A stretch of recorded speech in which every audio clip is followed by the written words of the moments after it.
Rebirth of villains perfect story episode 9 जंगल। शिवांगी उसे खाली मैदान में थी और इधर उधर देख रही थी कि कोई उसे नजर आ जाए, लेकिन वो उसके अलावा कोई नहीं था। तभी एक काले रंग की कर वहां कर रुकी और उसमें से एक आदमी बाहर आया जिसने ब्लैक कलर का 3 पीस बिजनेस सूट पहना हुआ था और अपने चेहरे पर डेविल प्रिंट मास्क लगाए हुआ था। कार बहुत ही धीमी गति से वहां आई थी, जिस वजह से शिवांगी को बिल्कुल सुनाई नहीं दिया कि उसके पीछे कोई कर खड़ी है और उसमें से कोई आदमी भी बाहर आया है। शिवांगी की पिठ उस आदमी की तरफ थी और वह आदमी धीरे धीरे शिवांगी की तरफ ही बढ़ रहा था और अचानक से वो शिवांगी के पीछे जाकर खड़ा हुआ और उसे अपनी बाहों में पीछे से जकड़ लिया, जिससे शिवांगी की आंखें हैरानी से फैल गई और एक पुराना अनचाहा टच उसे एहसास हुआ। शिवांगी को अच्छे से पता था कि यह टच मृत्युंजय का नहीं है। वो खुद से बोली, यह आदमी कौन है? क्या इसी ने मुझे यहाँ बुलाया है? और ऐसा क्यों लग रहा है जैसे इस आदमी ने मुझे पहले भी छुआ है?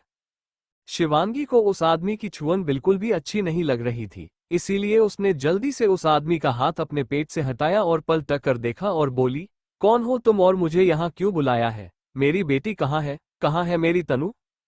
उस आदमी ने अपने चेहरे से वह मास्क हटाया तो वह आदमी और कोई नहीं बल्कि जश्न था। जश्न बोला, मैं जश्न ओबोरोए।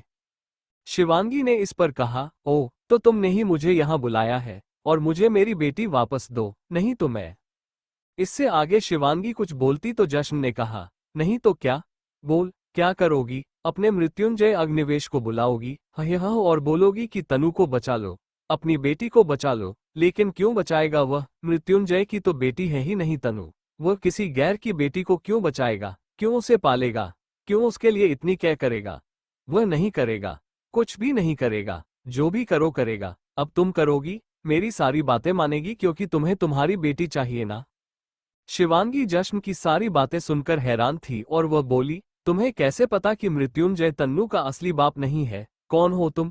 और मेरी बेटी को क्यों किडनैप किया है? देखो, मैं तुम्हारी कोई भी बात नहीं मानने वाली और शांति से सीधी तरीके से मुझे मेरी बेटी लौटा दो, नहीं तो अगर मैंने मृत्युंजय को बता दिया ना तो वह तुम्हारी वो हालत करेगा, इसके बारे में तुम सोच भी नहीं सकते। जश्न ने शिवांगी की बात पर एकदम से गुस्से से कहा, मेरी बेटी को मृत्युंजय अब बिल्कुल भी हाथ नहीं लग पाएगा और तुम्हें भी अब मृत्युंजय कभी हाथ नहीं लग पाएगा। उसे जितनी मनमानी तुम्हारे साथ करनी थी वह कर चुका, लेकिन अब तुम पर और मेरी बेटी पर सिर्फ और सिर्फ मेरा हक होगा, सिर्फ मेरा। जश्न ओबोरॉय का। शिवांगी जश्न की बात पर एक तक उसे देखने लगी और बोली, मतलब? लेकिन शिवांगी अपनी बात पूरी कर पाती इससे पहले ही जश्न एकदम शिवांगी के करीब आया और उसके चेहरे को अपने एक हाथ से पकड़कर दबाते हुए बोला, उस रात तुम्हारे साथ में था, मेरे साथ तुमने वो हसीन कभी न भूलने वाली रात बिताई थी। हम दोनों दो जिस्म एक जान हुए थे और तनु मेरी औलाद है और मैं अपनी बेटी को और अपनी इस प्यारी सी कमसिन कली को पाने के लिए कुछ भी कर सकता हूँ। तुम्हें पाने के लिए मैं मृत्युंजय को मौत भी दे सकता हूँ और अगर चाहती हो कि मृत्युंजय सही सलामत रहे और तुम्हारी बेटी भी तुम्हें मिल जाए तो शांति से वह करो जो मैं कह रहा हूँ, नहीं तो मृत्युंजय तो मरेगा ही मारेगा। मुझे भी कोई फर्क नहीं पड़ेगा अगर मैं अपने हाथों से अपनी बेटी को मार डालूं तो। मृत्युंजय की कंपनी। मृत्युंजय तुरंत फायर विला के लिए निकल गया था, लेकिन उसके मैनेजर ने उसे बताया कि आज मृत्युंजय की बहुत ही इंपॉर्टेंट मीटिंग होने वाली है फॉरेनर्स के क्लाइंट्स के साथ और मृत्युंजय उस मीटिंग को बिल्कुल भी कैंसिल नहीं कर सकता था क्योंकि उससे मृत्युंजय का ही नुकसान था। इसलिए उसने शिवांगी की बात को बाय मिस्टेक इग्नोर किया और सोचा कि शायद शिवांगी को कुछ पल अकेली रहना है, इसीलिए बिना किसी बॉडीगार्ड के बाहर गई है और उसने मीटिंग को लेना शुरू किया। लगभग 1.5 घंटे की मीटिंग के बाद मृत्युंजय फ्री हुआ और जैसे ही अपने केबिन की तरफ जाने लगा उसके फोन पर किसी का कॉल आया और जैसे ही उसने पिक किया दूसरी तरफ से किसी ने कुछ ऐसा कहा जिससे मृत्युंजय की आंखों में गुस्सा तैर गया और वह बोला, मुझे नहीं पता लेकिन उसे ढूंढो, मुझे मेरी बेटी चाहिए। अगर मुझे मेरी बेटी आज रात खत्म होने से पहले नहीं मिली तो तुम सबकी यह आखिरी रात होगी इस धरती पर। इसके बाद मृत्युंजय ने फोन काटा और उसे दीवार पर पटक दिया। मृत्युंजय शोर से चलाया जिससे उस फ्लो पर काम कर रहे हर एम्प्लॉय की रूह तक कांप गई और सबकी आंखें मृत्युंजय पर टिक गई और उनकी आंखों में सिर्फ एक ही चीज थी, वह था खौफ, क्योंकि सब मृत्युंजय का गुस्सा जानते थे। मृत्युंजय तेज कदमों से अपने केबिन में आया और अपने केबिन की हर एक चीज को तोड़ने फोड़ने लगा और चिल्लाने लगा, कोई भी मेरे बच्चे को मुझसे दूर करेगा तो वह सिर्फ और सिर्फ मेरी मृत्यु और अग्नि से जलेगा। मैं छोड़ूंगा नहीं उस इंसान को जिसने मुझसे मेरी बच्ची को दूर किया है, मार डालूंगा जान से। शाम के लगभग 4 बजे शिवांगी वापस मेंशन आई। योगिता जी परेशान थी क्योंकि ना अभी तक तनु घर वापस आई थी और ना ही शिवांगी घर पर थी और ना ही वो कुछ बताकर बाहर गए थी। जैसे ही उनकी नज़र मेंशन के अंदर इंटर कर रही शिवांगी पर गई, वो तुरंत उठकर उसके पास गई और उसके कंधे पकड़ते हुए बोली, कहाँ चली गई थी, बताकर नहीं जा सकती थी। कितना परेशान हो गई मैं, और ऊपर से मृत्युंजय का फोन भी स्विच ऑफ आ रहा है। ना ही तनु अभी तक घर वापस आई है। क्या चल क्या रहा है तुम सबके दिमाग में? शिवांगी ने कुछ नहीं कहा, बस अपने एक्सप्रेशन लेस नजरों से योगिता जी को देखने लगी और फिर उनका हाथ अपने कंधों से हटा दिया और अपने शांत धीमे कदमों से कमरे की तरफ जाने लगी। शिवांगी अपने कमरे में आई और उसने अंदर से दरवाजा बंद किया और वही दरवाजे से सटकर नीचे जमीन पर बैठ गई और अपने चेहरे को अपने दोनों हाथों में छुपाकर तेज तेज रोने लगी। शिवांगी काफी देर तक बस रोती ही रही। उसे सिर्फ और सिर्फ दोनों की फिक्र हो रही थी और उसके कानों में बार बार जश्न की बातें सुनाई दे रही थी। हम दोनों दो जिस्म एक जान हुए थे और तनु मेरी औलाद है। ये लाइन बार बार शिवांगी के कानों में किसी कांटे की तरह चुभ रही थी। न जाने कौन सा वह पल था कि रोते रोते ही शिवांगी की आंखें लग गई और वह वहीं जमीन पर अपना सर रखकर सो गए। रात का वक्त, तनु अभी तक घर नहीं आई थी, जिस वजह से योगिता जी की भी हालत खराब हो रही थी और उन्हें पता भी नहीं था कि तनु का किडनैप हो चुका है। मृत्युंजय घर आया और सीधा अपने कमरे की तरफ गया। दरवाजा अंदर से बंद था, जिस वजह से उसने नॉक किया और शिवांगी की आंखें खुल गई और उसने उठकर तुरंत दरवाजा खुला और सामने जैसे ही उसने मृत्युंजय को देखा उसकी आंखें गीली हो गई और उसने तुरंत मृत्युंजय को गले लगा लिया।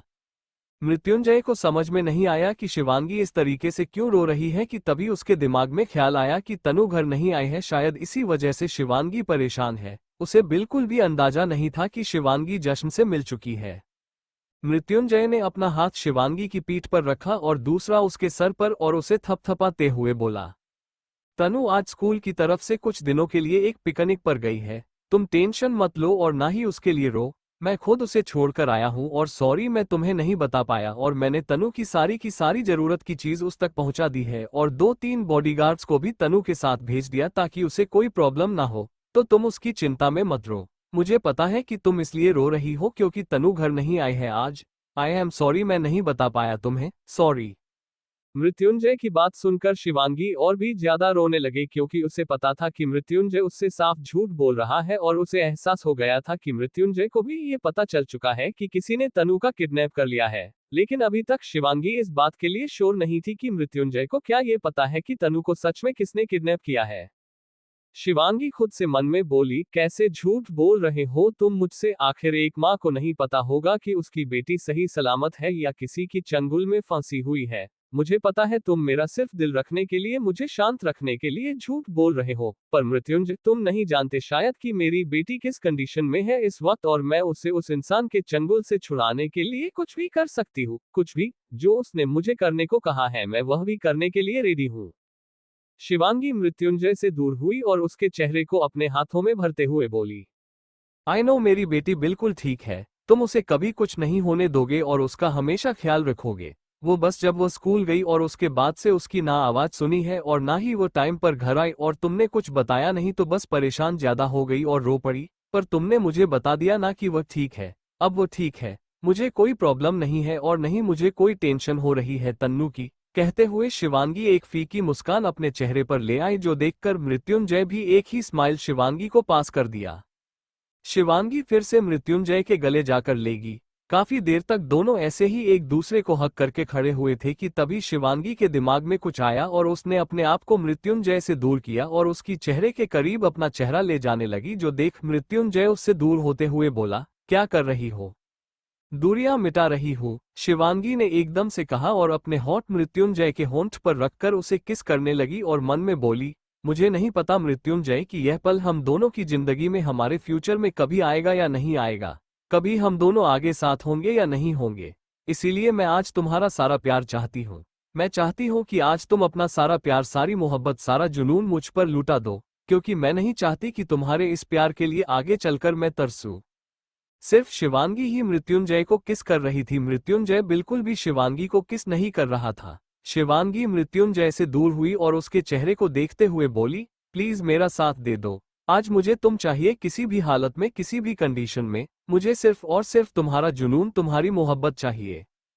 कहते हुए शिवांगी फिर से मृत्युंजय के होठों की तरफ बढ़ने लगी तो मृत्युंजय ने अपना चेहरा फेर लिया और बोला, शिवांगी, ये गलत है।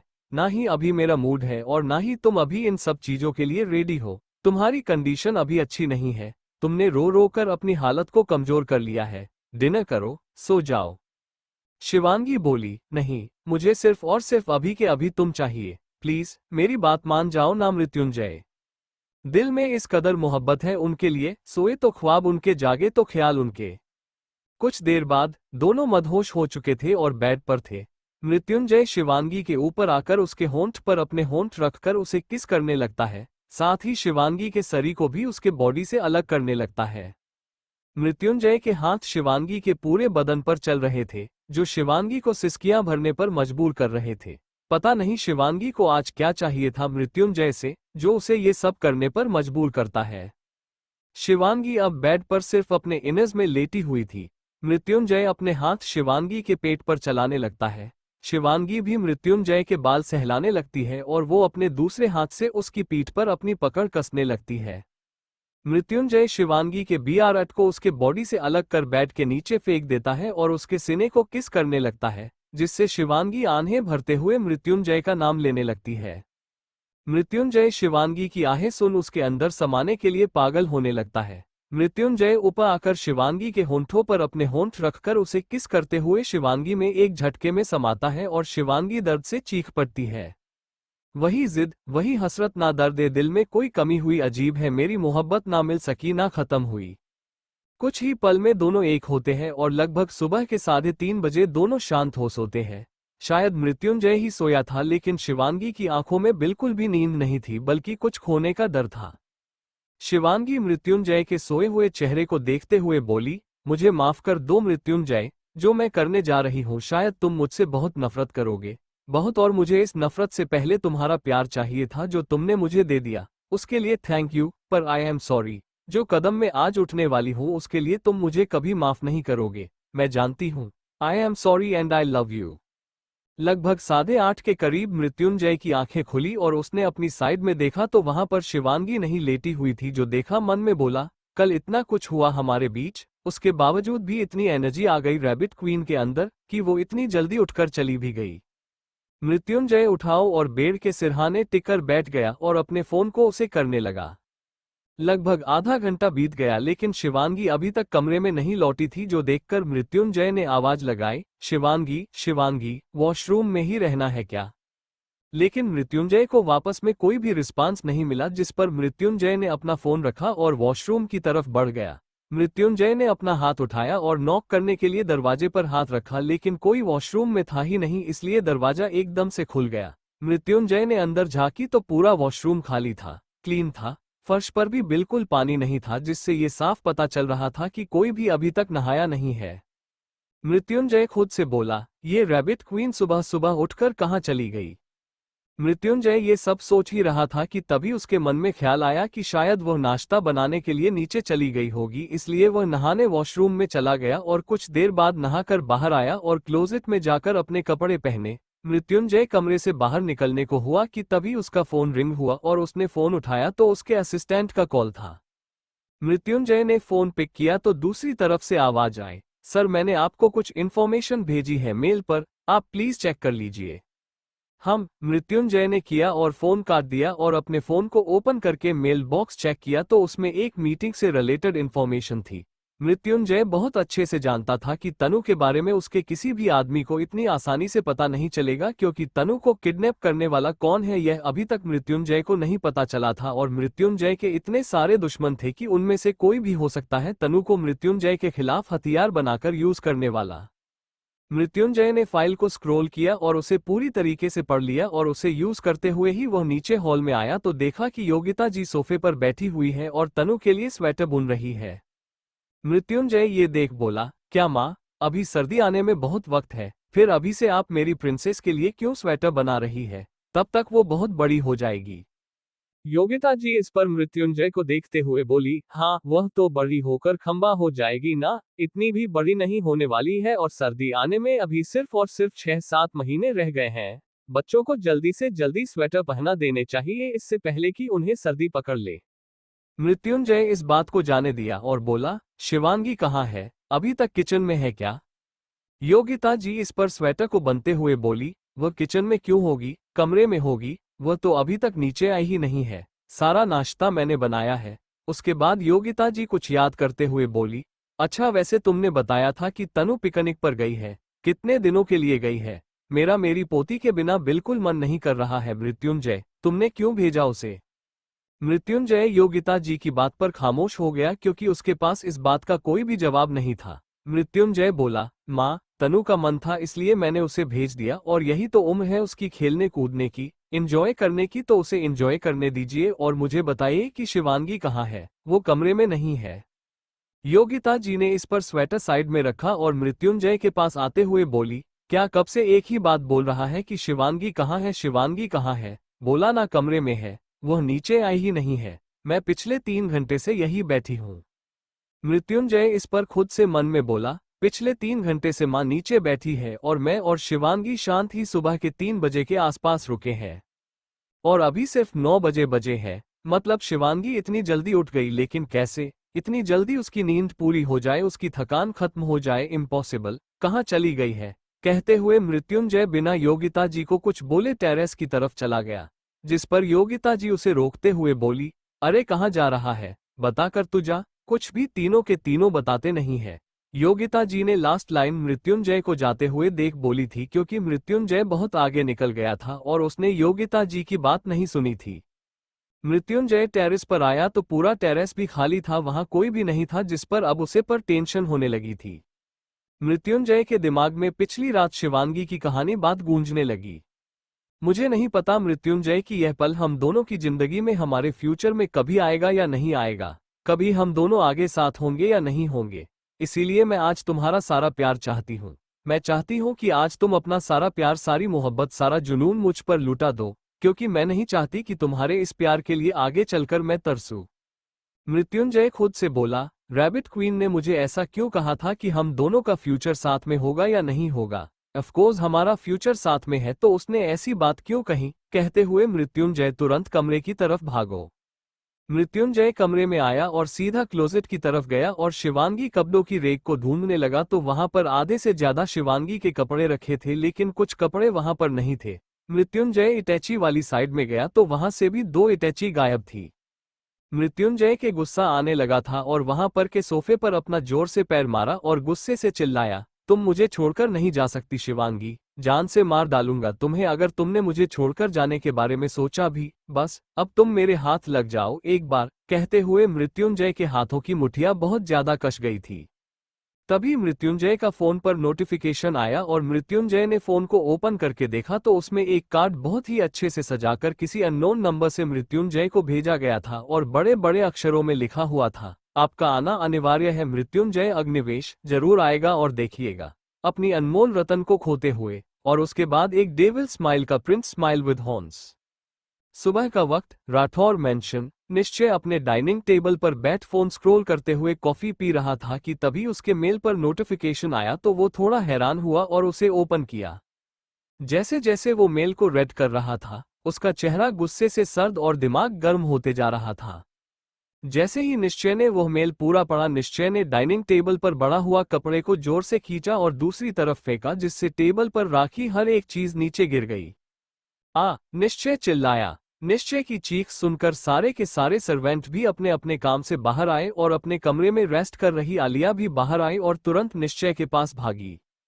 आलिया निश्चय के पास आई और बोली, क्या हुआ निश्चय, तुम इतनी जोर से क्यों चिल्ला रहे हो और सारा सामान नीचे क्यों गिरा रखा है, क्या हुआ? निश्चय ने अपने गुस्से वाली नजरों से आलिया को देखा और उसके कंधे पड़कर उसे जोर से हिलाया, जिससे एक पल के लिए आलिया पूरी तरीके से हिल गई और निश्चय गुस्से से बोला, मैं जान से मार डालूंगा उस जश्न ओबोरोए को, अगर उसने मेरी बहन पर गलत नजर डाली तो। आलिया ने निश्चय की बाहें पकड़ी और उसे चेयर पर बैठे हुए बोली, क्या हुआ है, क्या किया उस जश्न में शिवांगी के साथ? शादी? निश्चय नहीं एकदम से कहा, जिस पर आलिया भी हैरान हो गई।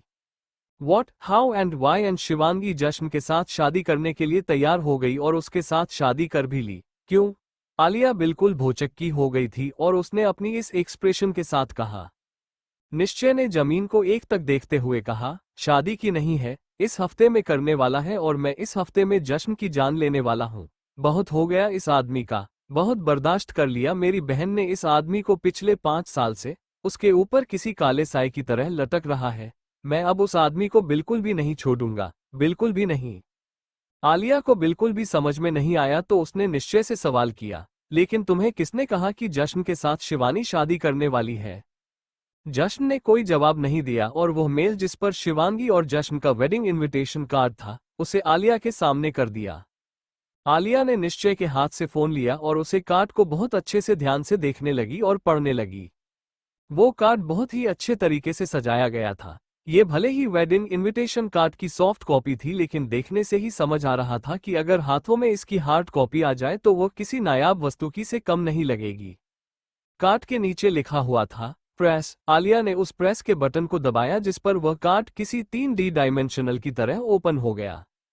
कार्ड दिखाने में ही काफी ज्यादा लग्जरियस था और ऐसे कार्ड की सॉफ्ट कॉपी को प्रिपेयर करना मतलब बहुत ज्यादा पैसा खर्च करना। सिर्फ और सिर्फ निश्चय और मृत्युंजय को ही ऐसा कार्ड भेजा गया था। वही इस वेडिंग इनविटेशन कार्ड को देखकर मृत्युंजय की भी कुछ निश्चय जैसी हालत ही थी। उसे कुछ समझ में नहीं आ रहा था कि आखिर ये सब हुआ कैसे। शिवांगी जश्न के साथ शादी कैसे कर रही है? क्या शिवांगी सच में खुद इस मेंशन से गई है या उसे जश्न अपने साथ लेकर गया है? और अब उसके दिमाग में तनु की किडनैपिंग के पीछे भी कहीं ना कहीं जश्न का हाथ नजर आ रहा था।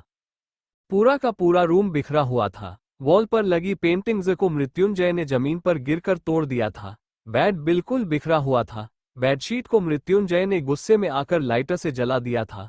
वही टेबल पर रखी तनु मृत्युंजय, जय और शिवांगी की एक फैमिली फोटो थी जिसको मृत्युंजय अपने हाथों में पकड़ा हुआ था और उसकी आंखों से आंसू की लकीरें बाहर निकल रही थी और उसकी आंखें बिल्कुल खून की तरह लाल थी। इस वक्त अगर कोई कमजोर दिल वाला आदमी उस कमरे में होता तो ना उससे वो कमरे की हालत देखी जाती और ना ही मृत्युंजय का वो चेहरा देखा जाता, क्योंकि उस वक्त मृत्युंजय का दिल अंदर से इतना ज्यादा कमजोर सा लग रहा था और उसका चेहरा इतना गुस्से से भरा था कि किसी की भी सिर्फ उसकी एक झलक से रूह कांप जाए। मृत्युंजय दीवार से लगकर नीचे जमीन पर बैठा हुआ था। उसके एक हाथ में फोटो थी और दूसरे हाथ में लाइटर। उसने उस फोटो फ्रेम में से उस पिक्चर को बाहर निकाला और अपनी लाइटर को जलाकर उस फोटो को जला दिया। वो फोटो का एक किनारा अभी भी मृत्युंजय के हाथ में था और मृत्युंजय अपने लालकों से उसे फोटो के रख होने का इंतजार कर रहा था। जैसे ही वो फोटो बिल्कुल राख में तब्दील हो गई, मृत्युंजय खड़ा हुआ और उसने जोर से 5 आईने पर मारा, जिससे पूरे कमरे में आईने के टुकड़े बिखर गए और उसके हाथों में भी कांच चुभ गया, जिससे खून बहने लगा। मृत्युंजय उस टूटे हुए आईने में खुद के अक्ष को देखते हुए बोला, अभी तक सिर्फ और सिर्फ तुमने मेरी मोहब्बत देखी है। मेरा जुनून, मेरा पागलपन, मेरा आशिकपन तुमने अभी तक देखा ही नहीं है शिवांगी। अब तुम सब कुछ देखोगी और जश्न ओबोरोए, तुम्हारी उल्टी गिनती अभी से शुरू। मैं भी देखता हूँ कि मेरी रैबिट क्वीन से तुम शादी कैसे करते हो। तुमने एक बार मुझसे मेरी मोहब्बत छीन ली है, दोबारा मैं ये चीज बर्दाश्त नहीं करूंगा और तुम्हें अपनी मोहब्बत की कीमत भी देकर रहूंगा। बहुत गुरूर है ना तुम्हें अपनी मोहब्बत में, अपने मर्दानीपन में। बहुत हीरो समझते हो खुद को। अब मैं बताता हूँ कि असली विलेन क्या होता है। जब विलन सामने आता है तो हीरो की भी पेंट गीली हो जाती है। मृत्युंजय ने अपना फोन निकाला और किसी को फोन किया। दूसरी तरफ से एक रिंग में ही फोन उठ गया तो मृत्युंजय बोला, एक लड़की की तस्वीर भेज रहा हूँ, उठाओ इसे। मैं 2 घंटे में वहां पहुंच रहा हूँ। मुझे तब तक ये लड़की कॉटेज में चाहिए और अगर वो लड़की मुझे वहां नहीं मिली तो अगले 3 घंटे में तुम सबकी लाशें तुम्हारे घर पर पहुंच जाएगी। मृत्युंजय ने दूसरी तरफ से किसी के भी जवाब का इंतजार नहीं किया और फोन कट कर दिया। 5 मिनट बाद ही मृत्युंजय फिर से एक कॉल आया और दूसरी तरफ से किसी ने कुछ कहा जिससे मृत्युंजय के चेहरे पर एक डेविल स्माइल आ गई और उसके बाद फोन उसने अपनी जेब में रखा और बोला, now the great death master is back, now everyone has to be suffer, be ready for pain. एक अंधेरा कमरा और इस अंधेरे कमरे में किसी के तेज तेज सांस लेने की आवाजें, जैसे कोई सांस लेने की कोशिश कर रहा है लेकिन सांस ले नहीं पा रहा। तभी उस अंधेरे कमरे का दरवाजा खुला और 2 लंबे पर कमरे के अंदर दाखिल हुए और कमरे का लाइट स्विच ऑन किया। यह एक आदमी था जिसने काले रंग के कपड़े पहने थे, काले रंग का पैंट, काले रंग का ओवरसाइज कोट और मुंह पर काले रंग का मास्क जिस पर ड्रैगन प्रिंट हुआ था। उस आदमी के सामने एक दुबली पतली सी लड़की बेहोश पड़ी थी जिसके मुंह पर काले रंग का कपड़ा बांध गया था और उसके हाथ और पैर भी पीछे की तरफ बांधे हुए थे। उस आदमी ने सीटी बजाई और 2 आदमी कमरे के अंदर और आए। उस काले कोट वाले आदमी ने बाकी 2 से कहा, इसे होश कब तक आएगा? उसके साथ खड़ा आदमी बोला, बॉस बस कुछ देर में आता होगा। उस आदमी ने कहा ही था कि तभी तीनों को उस लड़की के हिलने की आहट सुनाई दी और तीनों ने उस लड़की के ऊपर नजर घुमाए। उस काले कोट पहने आदमी ने उन दोनों आदमियों को अपने हाथ के इशारे से कमरे से जाने को कहा और अपने कदम उस लड़की की तरफ बढ़ा दिए। उस लड़की को धीरे धीरे होश जा रहा था और जैसे ही उसने अपनी आंखें खोली, उसके सामने केवल अंधेरे के कुछ नहीं था। वो लड़की बोली, कौन है और यह मेरे मुंह पर कपड़ा क्यों बंधा है? कौन है? मेरे हाथ इतनी टाइट क्यों लग रहे हैं मुझे? मैं हील क्यों नहीं पा रही? कौन है? मैं कहाँ हूँ? खोलो खोलो मुझे, leave me, I said leave me, खोलो मुझे, आजाद करो मुझे, क्यों लेकर आए हो मुझे? वो लड़की बस अपने आप को खुलवाने की बात कह रही थी कि तभी उसे किसी आदमी की जोर जोर से डरावनी हंसी हंसने की आवाज सुनाई दी। वह लड़की डर गई और धीरे से कपते हुए बोली, कौन है? देखो प्लीज मुझे छोड़ दो। कौन है? मुझे क्यों लेकर आए हो? मैंने क्या बिगाड़ा है तुम्हारा? प्लीज मुझे छोड़ दो। कौन है? कौन हंस रहा है? प्लीज छोड़ दो। वो हंसी अचानक से रुकी और उस आदमी की डरावनी आवाज उस लड़की के कान में पड़ी, मैं तेरी मौत, वो मौत जो तू अपनी जिंदगी में कभी नहीं चाहती थी, लेकिन तूने मुझे मजबूर कर दिया कि मैं तुझे वह मौत दूं, वो जिंदगी दूं, लेकिन तुझे मैं अपने हाथों से नहीं मारूंगा, तू खुद को मारेगी। वो लड़की अब रोने लगी थी और बोली, प्लीज मुझे जाने दो, प्लीज मेरे साथ कुछ गलत मत करना, प्लीज। तभी उस लड़की ने फील किया कि उस आदमी के कदम उसके ओर बढ़ रहे हैं, कदमों की आवाज तेज होती जा रही है। वो लड़की अपने हाथ भी नहीं जोड़ सकती थी अब विनती करने के लिए। वह आदमी अपने की पर बैठा और उस लड़की का चेहरा उसे काले कपड़े के जरिए ही पड़ा और उसके जबड़े को दबाते हुए बोला, तुझे पता है मैं तेरे साथ क्या करने वाला हूँ? आर पे।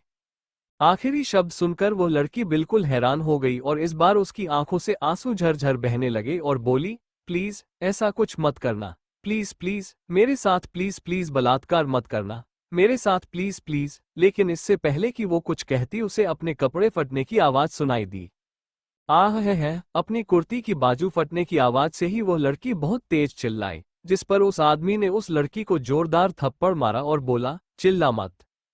उसके बाद वो आदमी खड़ा हुआ और किसी को कॉल किया और बोला, अंदर आओ और इस लड़की के साथ वो करो जो मैं तुम्हें करने को कह चुका हूँ। वो लड़की उस आदमी की आवाज सुनकर बहुत ज्यादा डर गई। वह आदमी बोला, मैं तेरा आर पे नहीं करूंगा, बल्कि मेरे आदमी करेंगे, क्योंकि मेरे आदमी भूखे भेड़िए हैं और उन्हें तुझ जैसी नाजुक कली की बहुत जरूरत है। इसलिए तैयार हो जा अपना जिस्म तुड़वाने के लिए, और हाँ, उनके आने से पहले सोच ले कि कैसे आत्महत्या करनी है, क्योंकि तेरा रेप होगा और साथ ही साथ तेरा वीडियो भी बनेगा, क्योंकि पूरे भारत में, पूरी दुनिया में वायरल करके छोड़ूंगा तुझे। तेरी नग्न तस्वीरें घर हर में देखी जाएंगी। वो लड़की उस आदमी की बात सुनकर बहुत हैरान हो गई और सोचने लगी, भगवान, मैं अपने साथ कुछ भी ऐसा नहीं होने देना चाहती। अगर तू चाहता है कि मैं मर जाऊं तो उन लोगों आने से पहले मुझे मार दे, लेकिन मेरे साथ इतना गलत मत करने दे। वो ये सब सोच ही रही थी कि तभी किसी और के भी कदम उसे अपनी ओर आते हुए नजर आए।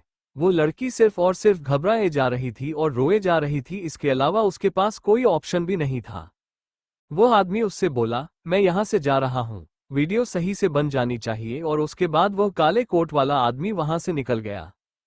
तभी उस लड़की को एहसास हुआ कि उसके जिस्म से धीरे धीरे उसके कपड़े जगह जगह से फाड़े जा रहे हैं, और तभी उसे एहसास हुआ कि उसकी गर्दन पर कोई चीज छू जा रही है, और अचानक से उस लड़की का सर घूम गया और वो वहीं बेहोश हो गई। वो शख्स जो लड़की के पास था उस लड़की को बेहोश देखकर खुद से बोला, अब तो तुझे कोई भी नहीं बचा सकता, कोई भी नहीं। दूसरी तरफ एक अनजान जगह, अनजान मेंशन के अनजान कमरे में शिवांगी बैठी हुई थी बेड पर और एक टक फर्श को घुरे जा रही थी। उसकी आंखें देखकर साफ साफ जाहिर हो रहा था कि वह सोई नहीं है, और उसकी आंखें काफी लाल थी और चेहरे पर आंसू की लकीरें बनकर सूख चुकी थी। तभी उस कमरे का दरवाजा खुला और जश्न अंदर आया। जश्न को वहां देखते ही शिवांगी की आंखों में गुस्सा तैर गया। शिवांगी बेड से उठी और बोली, क्या करने आए हो यहाँ? जश्न इस पर मुस्कुराया और शिवांगी की तरफ अपने कदम बढ़ाते हुए बोला, अपनी होने वाली पत्नी को प्यार करने आया हूँ। सोचा एक बार फिर से वो हसीन रात दोहराई जाए जो हमने 5 साल पहले बिताई थी, और आज तो उसकी निशानी भी हमारे पास है। सोच रहा हूँ एक और निशानी इस दुनिया में ले आओ। शिवांगी इस पर गुस्से से बोली, भगवान का लाख लाख शुक्र है कि तुम्हारे ऊपर मेरी बेटी का बिल्कुल साया नहीं पड़ा जब उसका जन्म हुआ, वरना वो तुम्हारी तरह होती। जश्न इस पर शिवांगी के बेहद करीब आया और उसका चेहरा पकते हुए बोला, अगर मैं उस वक्त होता और वो मेरी तरह बन जाती तो तुम क्या करती? शिवांगी ने एकदम से इस पर कहा, मार डालती। इसके बाद शिवांगी बोली, ऐसी औलाद का मैं करती क्या जिसमें ना अकल होती, ना शर्म होती और ना ही दूसरों के लिए रिस्पेक्ट होती। तुम्हारे जैसा जानवर पर अगर मेरी तनु में होता तो मैं उसे सच में अपने हाथों से मार डालती। लेकिन अफसोस मिस्टर जश्न ओबरॉय, मेरी बेटी ऐसी नहीं है। मेरी बेटी मेरी जैसी है और मेरे मृत्युंजय जैसी है। मृत्युंजय का नाम सुनकर जश्न गुस्से में आ गया और उसने जो हाथ शिवांगी के चेहरे पर बहुत ही अच्छे से जेंटल तरीके से रखा हुआ था वो हाथ अब दबाने लगा और जश्न शिवांगी के जबड़े को कसकर दबाते हुए बोला, मेरी बेटी सिर्फ और सिर्फ मेरे जैसी है, उसके अंदर जश्न ओबोरॉय का खून है, मृत्युंजय अग्निवेश का नहीं। तो गलती से भी अगर तुमने फिर से तनु को मृत्युंजय का नाम दिया तो मुझसे बुरा कोई नहीं होगा। शिवांगी इस पर मुस्कुराई और बोली, क्या कर लोगे? फिर से मुझसे शादी करोगी? कर लो, कर ही तो रहे हो मुझसे शादी, उसके साथ तुम क्या कर पाओगे? लेकिन जश्न, मृत्युंजय को अगर पता चलेगा कि मेरे साथ यह जबरदस्ती और मुझे मजबूर करने वाला इंसान तुम हो तो वह तुम्हें उसी वक्त जमीन के अंदर इतना अंदर तक गाड़ेगा, इतना अंदर तक गाड़ेगा कि तुम्हारी रूह भी बाहर निकलने का रास्ता भूल जाएगी। जश्न को शिवांगी की बात पर इतना ज्यादा गुस्सा आया कि उसने शिवांगी पर हाथ उठा दिया। शिवांगी के चेहरे पर जश्न के उंगलियों के निशान थे और वह जमीन पर औंधे मुंह लेटी हुई थी क्योंकि जश्न ने बहुत जोर से उसे थप्पड़ मारा था, जिससे उसका शरीर एकदम से हिल गया और वो नीचे लुढ़क कर गिर गई। शिवांगी नीचे जमीन पर गिरी हुई थी और जश्न उसे गुस्से से देख रहा था, लेकिन जैसे ही जश्न की नज़र शिवांगी की गाल पर पड़ी जिस पर उसके हाथ की छाप थी, वह थोड़ा नरम पड़ गया। जश्न ने अपने गुस्से को कूल डाउन किया और शिवांगी की तरफ अपने कदम बढ़ाए और उसे ठीक से खड़ा किया और उसके कंधों पर अपने हाथ रखते हुए बोला, I am sorry baby, I just lost my control. उसके बाद जश्न ने शिवांगी के चेहरे को अपने हाथों में बड़े प्यार से थामा और बोला, मत लिया करो ना मेरे सामने मृत्युंजय का नाम, वरना यही अंजाम मिलेगा। इसलिए अब तुम्हारी जबान पर मृत्युंजय नहीं बल्कि जश्न होना चाहिए। और देखो कितना प्यारा लगता है मेरा नाम, जश्न, है ना? और मृत्युंजय सुनकर डरावनी विलन टाइप वाली वाइब आती है। डियर, आगे से ऐसी गलती मत करना, मैं तुम पर हाथ नहीं उठाऊंगा बल्कि यह हाथ उठाएंगे सिर्फ और सिर्फ तुम्हें प्यार करने के लिए, ना कि तुम्हें नुकसान पहुंचाने के लिए। शिवांगी बस डर और गुस्से की मिले जुले भाव वाली नजरों से जश्न की आंखों में देख रही थी जिसमें जानवरपन कूट कूट के था। शिवांगी ने जश्न का हाथ झटका और सार्कास्टिकली वे में हंसते हुए बोली, लाइक सीरियसली, मेरा मृत्युंजय तुम्हें हीरो कहता है कि वह विलन है और तुम हीरो हो, लेकिन असल में तो सब कुछ उल्टा है, वो विलन होकर हीरो है और तुम हीरो होकर विलन। शिवांगी ने अपनी आंखों से बाहर आ रही आंसुओं को साफ करते हुए आगे कहा, अरे तुम में हीरो जैसे कोई भी क्वालिटी नहीं है। हीरो अपनी हीरोइन के लिए खुद की जान दे देता है, उसकी खुशियों को आगे रखने के लिए खुद की खुशियों को मार देता है। लेकिन तुमने क्या किया? अपनी खुशी के लिए मेरी खुशी का गला घोट दिया। अरे तुम शादीशुदा हो, उसके बावजूद भी तुम्हें मुझसे शादी करनी है। कैसे इंसान हो तुम? ये काम कोई हीरो नहीं करता, विलन करता है। Villain? Oh sorry, I am wrong. तुम तो विलन भी नहीं हो, क्योंकि विलन तो मेरा मृत्युंजय है। तुम तो राक्षस, और राक्षस रावण से भी बदतर राक्षस। जश्न को शिवांगी की बात पर गुस्सा तो बहुत आ रहा था, लेकिन वो फिर से शिवांगी के ऊपर हाथ नहीं उठाना चाहते था, जिस पर वो फीकी मुस्कान के साथ बोला, यू नो व्हाट बेबी, तुम पर अभी ना मृत्युंजय का असर है, इसीलिए तुम ऐसी अजीबोगरीब बात कर रही हो। विलन विलन होता है, वो किसी का अपना नहीं होता। मैं हीरो हूँ इस कहानी का, और हीरो हर किसी का होता है, और मैं बहुत जल्द तुम्हारा भी हो जाऊंगा, आई प्रॉमिस। बस एक बार मैं तुम्हें अपना सारा प्यार दे दूं, उसके बाद तुम कुछ भी कर लो, तुम सिर्फ मेरी बनकर रह जाओगी, सिर्फ और सिर्फ मेरी, सिर्फ मेरी। मेरी तुम्हारी और हमारी प्यारी बेटी की एक अलग और यूनिक फैमिली होगी, जैसे तुम्हें चाहिए थी। उसके बाद जश्न ने फिर से शिवांगी के चेहरे पर अपना हाथ रखा और बोला, एक काम करता हूँ, शादी से पहले ही तुम्हें फिर से अपना बना लेता हूँ, तुम अपने आप मृत्युंजय को भूल जाओगी। और कहते हुए जश्न धीरे धीरे शिवांगी के होठों की तरफ बढ़ रहा था, लेकिन शिवांगी को उसकी करीबी से बहुत ज्यादा घुटन हो रही थी और उसने जश्न के पैर पर अपनी लात मारी, जिससे जश्न का हाथ शिवांगी के चेहरे से छूट गया और उसने अपने घुटने को पकड़ लिया। जश्न को बार बार शिवांगी की हर एक एक्शन से गुस्सा आ रहा था। जश्न गुस्से से बोला, तुझे एक बार समझ में नहीं आ रहा है? मैंने बोला ना उसको भूल जाओ, लेकिन शायद तेरे दिमाग में ना मेरी बात घुस नहीं रही है। लगता है प्यार से नहीं बल्कि जबरदस्ती से ही तुझे अपना बनाना पड़ेगा। अपनी बात कहने के बाद जश्न फिर से शिवांगी है करीब आने की कोशिश करने लगा, लेकिन इससे पहले ही बहुत जोर से जश्न का फोन बिप हुआ। जश्न ने अपना फोन उठाया और आए हुए नोटिफिकेशन को ऑन किया और उस पर कुछ ऐसा देखा जिससे जश्न की आंखें हैरानी से व गुस्से से फैल गई। वो शिवांगी के साथ बिना कुछ किया वहां से गुस्से से चला गया। शिवांगी ने तुरंत कमरे का दरवाजा अंदर से बंद किया और बेड पर उन्हें जाकर लेट गई और जोर जोर से रोने लगी। शिवांगी खुद को कोसते हुए बोली, काश मैंने वह गलती कभी अपनी जिंदगी में नहीं की होती तो ये दिन कभी मेरी जिंदगी में नहीं आता और अपने दोस्तों के साथ उस क्लब में नहीं जाती तो मैं इस आदमी के साथ कभी वह रात नहीं बिताती और ना ही कभी तनु मेरी जिंदगी में आती, और अगर वो सब होता भी तो क्यों भगवान क्यों फिर से इस आदमी को मेरी जिंदगी में लेकर आए। एक बार मुझे ऐसी सजा देकर आपका मन नहीं भरा जो आपने फिर से इस आदमी को मेरी जिंदगी में ला धकेल दिया। अरे इसके पास इसकी खुद की बीवी है, एक बच्चा है, उसके बावजूद भी इसे मैं चाहिए। कितना गिरा हुआ इंसान है, मुझे मेरी बेटी के साथ खुश क्यों नहीं रहने देता। उसके बाद शिवांगी मृत्युंजय को याद करते हुए बोली, काश उस दिन मैंने इसके कॉल आने के बाद मृत्युंजय को कॉल किया होता तो ये दिन भी मेरी जिंदगी में कभी नहीं आता और ना ही वो खतरनाक बकवास सी शर्त ये मेरे सामने रखता।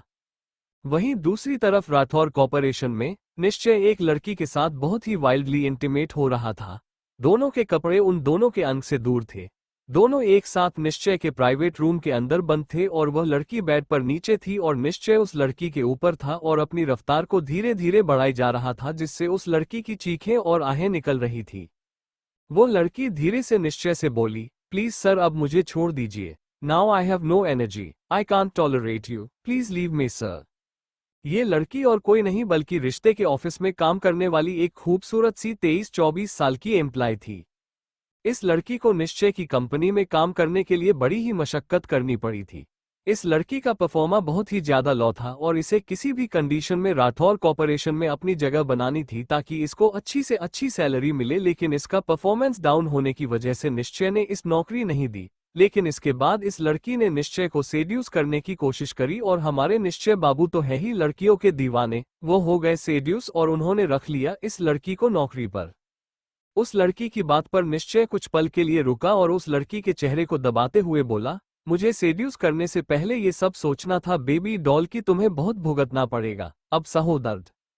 मैं कोई जेंटल पर्सन नहीं हूँ, मैं जानवरों का जानवर हूँ, इसीलिए तुम्हें अभी ये सब झेलना पड़ेगा, वरना मैं तुम्हें नौकरी से निकाल दूंगा। और अभी मेरे अंदर इतना गुस्सा है जो मैं किसी की जान लेकर भी खत्म कर सकता हूँ और मैं वही करने जा रहा था, लेकिन तुम मेरे केबिन में आ गई और मैंने अपने गुस्से को खत्म करने का आइडिया चेंज कर दिया और तुम्हें अपने करीब बुला लिया। और वैसे भी तुम्हें तो वैसे भी अपनी परफॉर्मेंस को हाई लेवल पर लेकर जाना है, तो करो जो मैं करने के लिए बोल रहा हूँ। इसके बाद निश्चय ने फिर से उसे लड़की के साथ अपनी लस्ट की गाड़ी को शुरू किया। वो लड़की काफी थक चुकी थी क्योंकि निश्चय ये सब कुछ उसके साथ पिछले 3 घंटे से कर रहा था।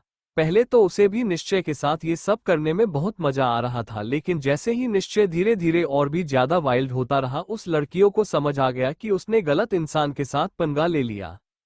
लेकिन शायद उस लड़की की किस्मत अच्छी थी कि कमरे का दरवाजा अचानक से खुल गया और आलिया कमरे में आए, लेकिन जैसे ही उसने कमरे का नजारा देखा उसका दिल कहीं ना कहीं टूट गया। लेकिन उसने अपने चेहरे पर अपने एक्सप्रेशन आने नहीं दिए और बोली, निश्चय मुझे तुमसे कुछ बात करनी है, क्या तुम कुछ देर के लिए ये सब छोड़ सकते हो।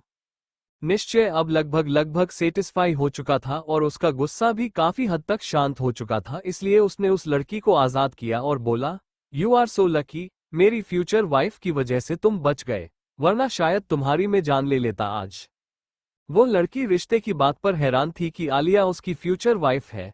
अपने साथ एक लड़की होने के बावजूद भी वह बाकी लड़कियों के साथ ये सब कर रहा है और आलिया भी कुछ नहीं रिएक्ट कर रही है, ना ही उस पर गुस्सा कर रही है और ना ही निश्चय पर नाराजगी दिख रही है। निश्चय उस लड़की से दूर हुआ और तुरंत उसने अपने कपड़े पहने, लेकिन उस लड़की के अंदर इतनी भी शक्ति नहीं थी कि वह अपने कपड़े उठा सके, इसीलिए आलिया आगे बढ़ी और उसने उस लड़की की हेल्प की कपड़े पहनने में। उसके बाद उसे कमरे से जाने को कहा। निश्चय बेड पर बैठा हूं और आलिया की तरफ अपना हाथ किया तो आलिया ने उसके हाथ को थामा और उसकी लैप पर जाकर बैठ गई। निश्चय ने आलिया के बालों को उसके कान के पीछे करते हुए कहा, बोलो क्या बोलते आई थी। आलिया के दिमाग में अभी कुछ देर पहले हुआ सीन ही चल रहा था। इस पर वह धीरे से बोली, निश्चय तुम ये सब बंद नहीं कर सकते क्या।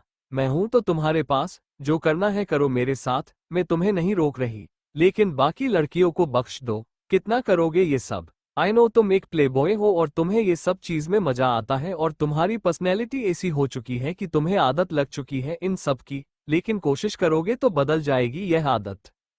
आलिया की बात सुनकर ना ही निश्चय के चेहरे पर नाराजगी थी और ना ही गुस्सा, क्योंकि यह बात 16 आना सच थी कि निश्चय आलिया से बेहद प्यार करता था। निश्चय ने कहा, तुम मुझसे यह बात करने आई थी? आलिया ने इस पर कहा, नहीं मैं ये बात नहीं करनी आई थी, बल्कि यह बोलते आई थी कि मेरे पास एक आइडिया है शिवांगी को उस जश्न ओबोरोए के चंगुल से बचने का, लेकिन तुम्हें ये सब करते देख मेरा दिमाग फिर गया। Thank you for listening. मुझे उम्मीद है आपको ये स्टोरी पसंद आई होगी। अगर आपको पसंद आए है तो प्लीज लाइक और कमेंट करना ना भूलें और मोर स्टोरीज के लिए सब्सक्राइब करें। मिलते हैं नेक्स्ट वीडियो में।